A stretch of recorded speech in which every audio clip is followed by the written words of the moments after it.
ഓത്തുപള്ളിയിൽ പോകാത്ത, ഖുർആൻ ഓത്ത് പഠിക്കാത്ത മഹാനായ മമ്മു എന്ന് പറയുന്ന അന്നത്തെ 4 വയസ്സുകാരനായ ഈ മഹാനവറുകൾ വളരെ മനോഹരമായി തജ്വീദിന്റെ നിയമമനുസരിച്ച് ആ ഉമ്മ ഓതിയ ആയത്ത് അവിടെ ഓതി കൊടുക്കുന്നത്. ഈ ഖുർആനിന്റെ അമാനുഷികത ഒന്നുകൂടി നമ്മളിലേക്ക് അസ്സലാമു അലൈക്കും വറഹ്മത്തുള്ളാഹി തആല വബറകാതുഹു. ബഹുമാനികളായ മുഅ്മിനീങ്ങളെ, മേലാറ്റൂര് ചമ്മാണിയോട് പുത്തൻപള്ളി എന്ന ഒരു മഹല്ലിലാണ് നമ്മൾ എത്തിയിട്ടുള്ളത്. അൽഹംദുലില്ലാ, ഇവിടെ ഈ പള്ളി കാട്ടിൽ ഒരു മഹാൻ അന്ത്യവിശ്രമം കൊള്ളുന്നുണ്ട്.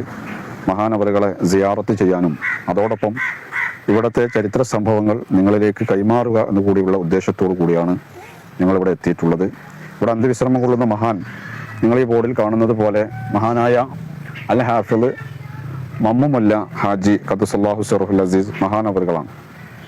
ഇവിടുത്തെ ഒരു ചരിത്ര സംഭവമാണ് ഇവിടുത്തെ ചരിത്രം വായിച്ചപ്പോൾ മനസ്സിലായത്. അൽഹംദുലില്ലാ, എല്ലാവരും സിയാറത്ത് ചെയ്യേണ്ട ഒരു സ്ഥലമാണ്. പ്രത്യേകിച്ചും നമ്മുടെ മക്കളെ കൊണ്ടൊക്കെ ഇവിടെ വന്ന് മഹാനവറുകളെ മുൻനിർത്തി അള്ളാഹുവിനോട് ദുആ ചെയ്യേണ്ട ഒരു സ്ഥലം കൂടിയാണ്.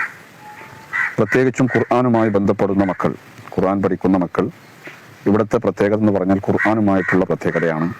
ഖുർആനിൻ്റെ അമാനുഷികത ഒന്നുകൂടി നമ്മളിലേക്ക് മനോഹരമായി നൽകുന്ന ഒരു ചരിത്രമാണ് മഹാനവറുകളുടെ ചരിത്രം വായിച്ചപ്പോൾ എനിക്ക് കിട്ടിയത്.